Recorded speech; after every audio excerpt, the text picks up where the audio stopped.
See, what postmodernism does to a lot of people is it paralyzes them into inarticulate silences or gibberish, froth, or, as you said, moral relativism, cultural relativism, not having any point on which you can agree or disagree, right?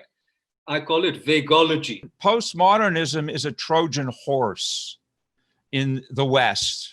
It is not what it appears to be. And as Markand said, it's already so enveloped in smoke and mirrors and vaguology that it means anything anyone wants it to mean or nothing whatsoever.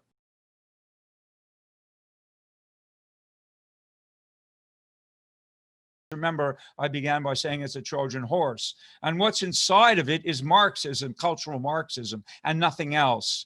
Jean-Francois Lyotard was so disenchanted with the endless infighting of the left. Given enough rope, they always hang themselves.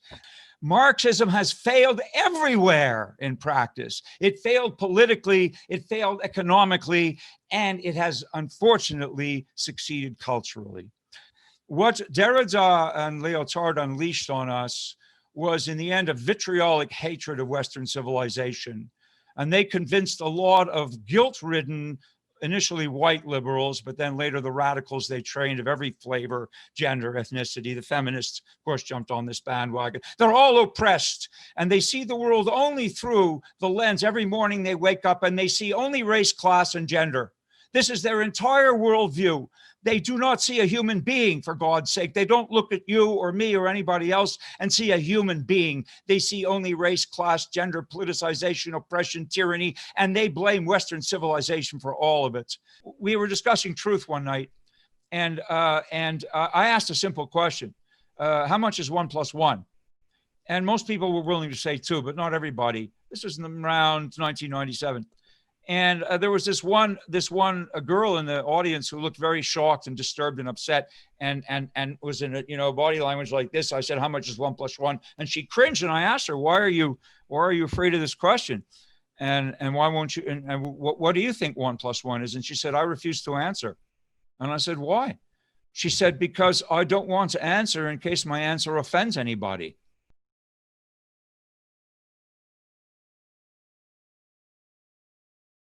There is no system which is absolutely perfect with no faults, and there is no system which is absolutely evil and bad and nothing can be learned from it. That's not the dharmic way. The dharmic way is very nuanced. We see balance and something to be learned in everything. There is no permanent heaven, permanent hell. Those concepts are thought of as very childish concepts. The proponents of postmodernism are seeking to destroy the only civilization that can give them life. Okay, the postmodernists will find no home in India. Okay, they'll find no home in China. They'll certainly find no home in the Middle East. In India, they'll be argued against. In the Middle East, they'll be killed. Right? So the only civilization which gives them the ability to even live is the West. And the West actually subsidizes them, and they're seeking to destroy that very civilization.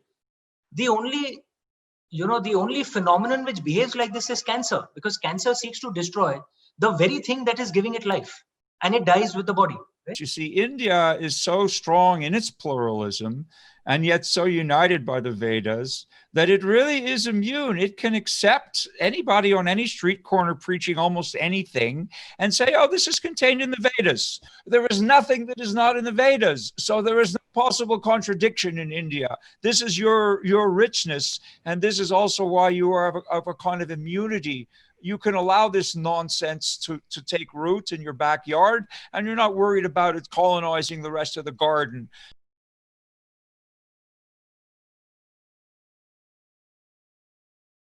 We could speak about modernity as something that emerges from the Enlightenment and the scientific revolution. We're talking about Europe.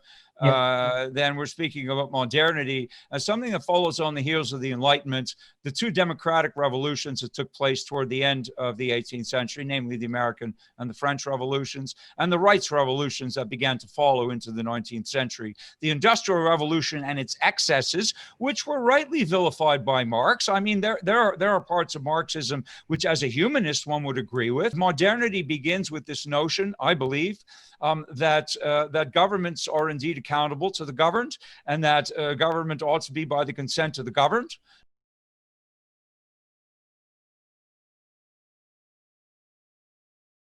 Because in the traditional Indian way, it was believed that stories are essentially vehicles for philosophy, right?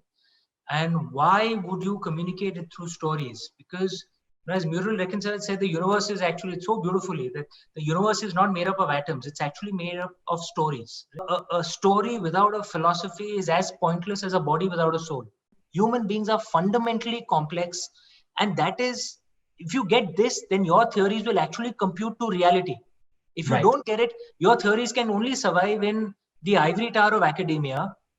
And only when you force people and someone is subsidizing that academia, then the theory runs. The moment that subsidy stops or it hits reality, it collapses.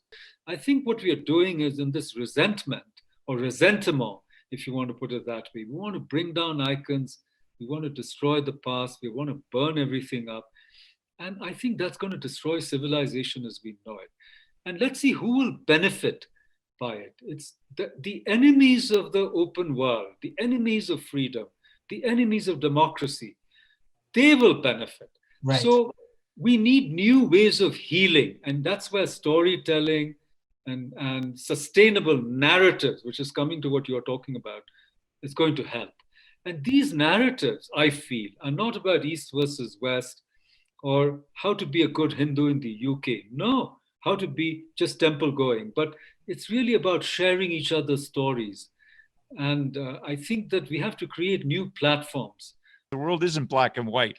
What we need to do, we have a bicameral brain.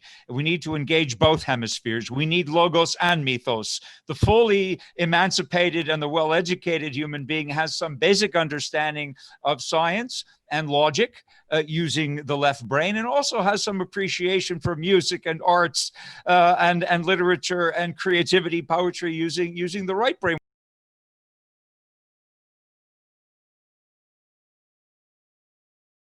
Let's open the doors. Let's have all the books that are banned in America, all the films that are banned by these censors, these totalitarian censors. Let's open the doors. Let's read banned books in the class and discuss them. Let's see banned movies in the class and discuss them. That's the only way to open minds. And what's the guru? It's like somebody who gently, you're sitting on a chair and he gives it a push, and it's like a rocking chair, and he gently sets you aright. Or like, you've got a receiver like the old radio transistors, and all you're getting is static, okay? And the guru just changes your dial so that then you can hear the music of the stars, the music of the sphere, so to speak. Beautiful. If I get to sum up. Right. So the guru is that which flips you out of the world of duality, incompleteness, unhappiness, and takes you to that realm from which many things become clearer than they are. Thank you so much. The Tao from China gives us this beautiful sense of yin and yang, but they have a source, and the source is Tao. It's not two things that the world is composed of. The source is always one. And you have wonderful teachings of non-duality in the Vedic tradition, also non-dualism, yes. So I also believe that ultimately unification of the spirit is what we're talking about, and it's not a theocratic thing, and it's also not an atheistic thing.